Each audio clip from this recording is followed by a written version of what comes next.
nikiwa na mko namnunulia kuku nampea mko, akikula kuku kama na yeye anasema kwa kweli niko na ba mkwe, niko na mama mkwe na heshima itaongezeka. Ya, ujambo mpenda mtazamaji na karibu sana kwa kipindi hiki, kipindi chako kipendacho Sauti ya Wakimbizi. Na nilikwambia kipindi hiki kinakupa fursa wewe mwenyewe unapata sauti halisi ya yule anayezungumza maisha yake halisi, unapata suluhu na changamoto anazozipata, vile vile shuhuda zake. Na kwa siku leo tuko Kalobeyei Village 1 ambapo tunakuja tunasikia kama kunakuwa na kuku nyingi. Je, tumeshaziona? Acha tukuje tujaribu tuangalie kama ni kweli, alafu mwenyewe utakuwa unashuhudia mawili matatu kuhusiana. Wow! Na kweli ni hizo. Karibu sana, tujiunge nasi kwa video hii, utakuwa nafahamu mengi sana.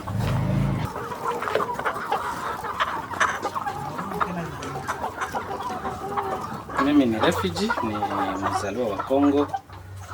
Kuhusu matatizo ya usalama nikahamia pande hii ya Kenya na nikawa kwa hii kambi ya Kalobeyei. Hii kufuga kuku, nini ilikutuma uanze kufuga hii? Hii kufuga kuku ni kitu yenye iko ndani mwangu, ni kitu yenye nimefikiria kwa muda mrefu, lakini sasa yani ile capital ya kuanzisha hii mradi ikawa hakuna. Lakini pamoja na Mungu, ile kidogo kidogo nilikuwa nakula, nikiweka kidogo kidogo nikapata kianzi cha kuanzia. Nilipopata cha kuanzia kidogo tu nikajenga kanyumba kangu kadogo na nikaleta kuku nikaweka huko ndani. Na hizo kuku vyenye nimezileta zilikuwa kuku 350. Vyenye nimezileta kuku 350 kulikufa kuku 10. Lakini 340 zote zikakomaa kama vyenye meziona.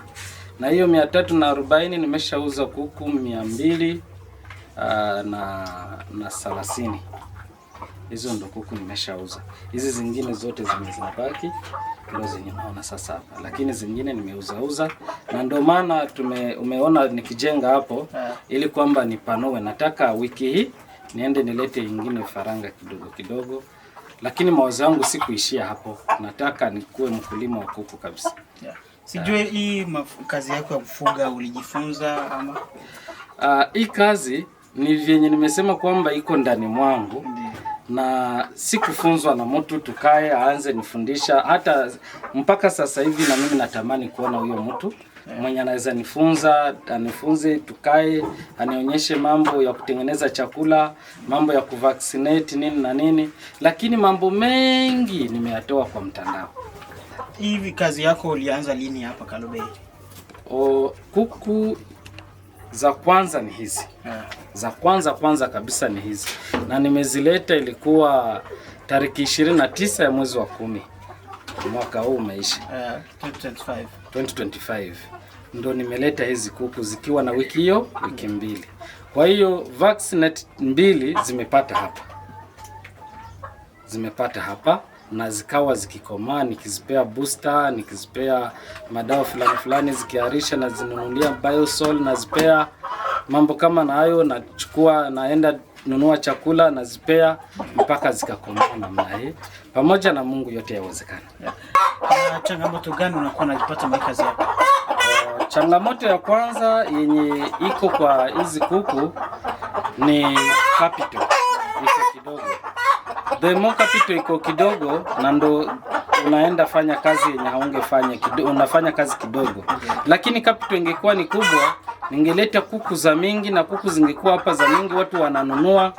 Hata watu wa kutoka nje ya Kakuma wangepata kuku wanunue, lakini sababu capital ni kidogo, ndio maana naweka hizi kidogo na watu wanachukua 2, 3, 4, 10, 50 anachukua mambo kama na hiyo. Changamoto ya pili yenye iko kwa hizi kuku yenye nimeona kabisa ni soko. Kupata soko kwenye utauzia kuku kama na hizi ni shida. Nilikuwa nawaza kwamba nikikomalisha kuku hivi nitapata mtu mwenye atakuja anunue kama kuku 200, kama kuku 150 na hizo ziende, kwa sababu mtu akiuza namna hiyo unapata pesa ya pamoja na hiyo pesa inafanya kitu ya muhimu na inasaidia jamii pia. Lakini sasa sababu hakuna soko, hiyo ni changamoto. Pili, inaambatana na ile ya kwanza ya capital. Sasa ni kusema kwamba kupata chakula ya hizi kuku ni jambo si rahisi. ni kukaza roho na kung'ang'ana kabisa kusema upate chakula ya kulisha kuku kama na hizi. Unatarajia kuwa nani miaka 5 ijayo hapa? Miaka 5 ambayo iko mbele, nikipata soko, mimi natarajia kwamba nikuwe na kampuni ya ufugaji wa kuku hapa Kalobeyei. Iwe si kwamba nikuwe tu nafuga kuku 200, 300, 500. Hapana, iwe ni kampuni yenye iko na kuku maelfu. Mtu yeyote anaweza toka Lodwar, Kitale, huko Eldoret aje hapa apate kuku zipo. Ya, shukrani kabisa. Unafaidia mwenyewe, unapata maelezo zaidi. Vile vile unaona kuku mwenyewe. Ulikuwa unajiuliza utatoa kuku wapi, lakini leo unafika Kalobeyei Village 1 unakuwa unawapata bila shaka kuku zote. Ikitaka 200, 300 ziko kwa ajili yako wewe na pesa yako. Unakuja unaichukulia, yani hapo unafika unapakua, unaenda mahali unataka. Tukutane kwa video zetu, usikose kujiunga nasi. Vile vile unakuja kuchukua kuku, itakuwa ni jambo la muhimu sana. Naitwa Estash Babu, kamera inashikiliwa na Chris Santos. Mimi pamoja na timu nzima tuseme tu asante.